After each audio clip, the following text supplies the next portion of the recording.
Hello everyone, welcome to Death Nude Studio. This is day 5 of 35 days of horror. Let's just jump right into it. Gib, what have you picked for day 5? So my pick today is Fred Decker's Night of the Creeps. Not too sure what year it came out. I'll probably go with 86 maybe. Spot on again. Oh, yes. But I'm going to get one in the wrong, but this is again. These aren't even on my notes, but yeah, great 80s horror comedy. Again, just theme for my list really.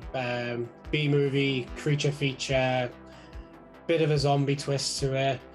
Has the but it's more known for having the legendary Tom Atkins in it at his wisecracking best.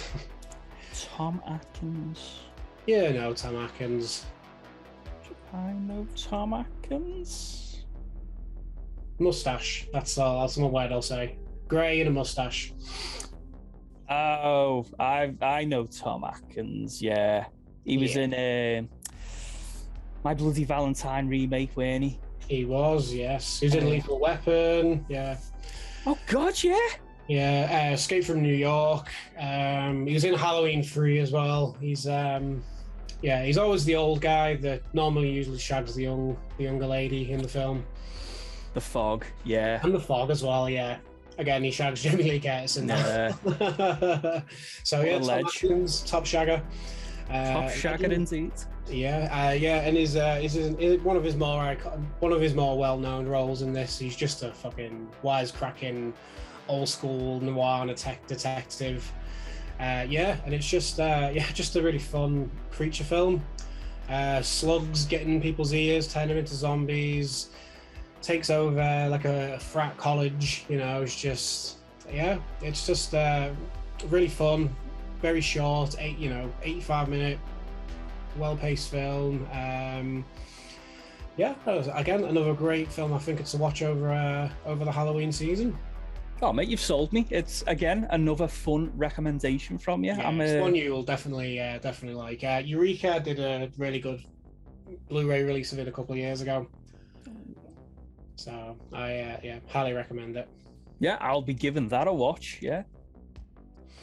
So for my pick, Gib, I've gone with Ravenous. It's a great film.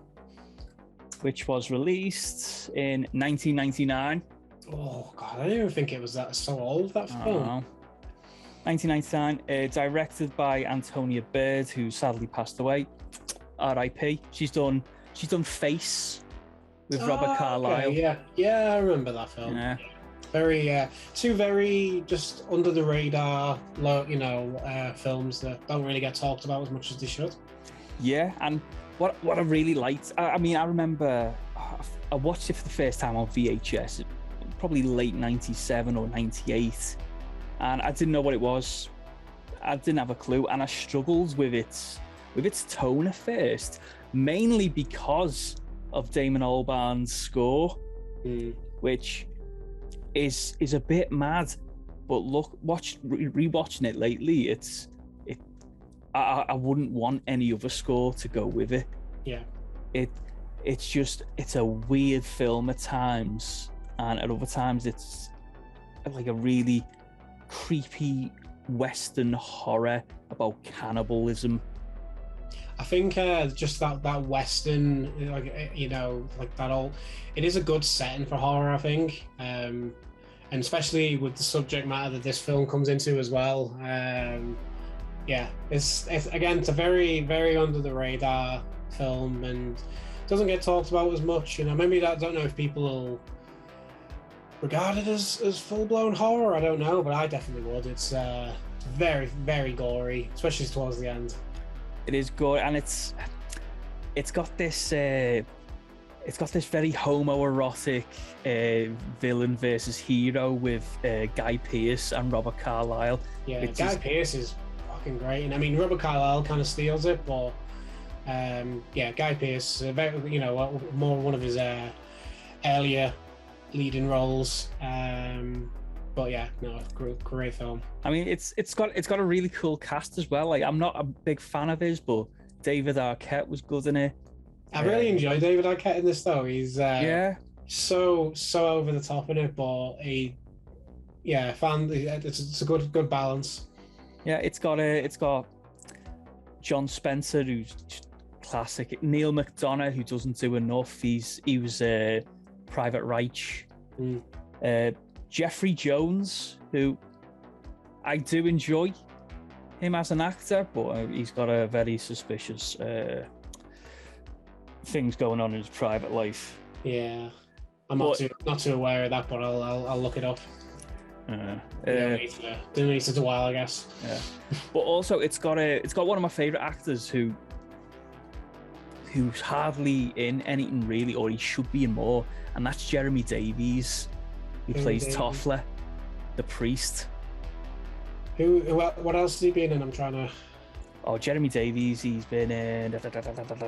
I'll recognise his face, I'm sure. Yeah, let me. Corporal Upham in Saving Private Ryan. Jeremy Davies. He always plays like a really wimpy. Yes, so he's recently just been in. He's in the Black Phone, which is really good, by the way. Yeah, very underused actor. Yeah, and I was thinking that when I saw him and that as well. I was like, oh, I don't see it. Yeah, doesn't get used enough. Yeah, so that's my pick, Gib. It's a really offbeat Western horror. Great acting, great story, and another thing, it nailed. I'm really enamored by Ravenous because it was potentially a failed production.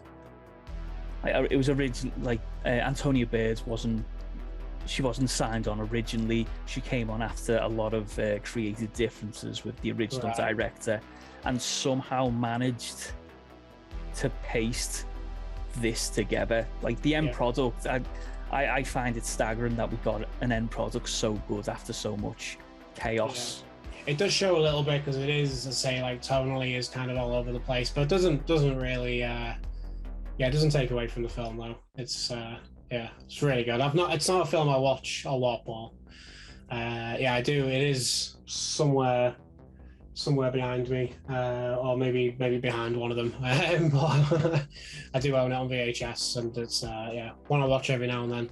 Yeah, it's one of them films like I'll always try and recommend at the right time. It's like, oh, I'm looking for a horror film. It's a bit different. I'll go Ravenous. Yeah, I actually think you originally, back when we was in uni, I'm sure you recommended it to me. I'd never heard of it, and I think that's when I first watched it. I think I just rented it sometime. And I've been a big fan of it ever since. So yeah, it works. You sent me onto it, so yeah, everyone else, get watching. Get watching. Let us know what you think in the comments section below, and we will see you tomorrow.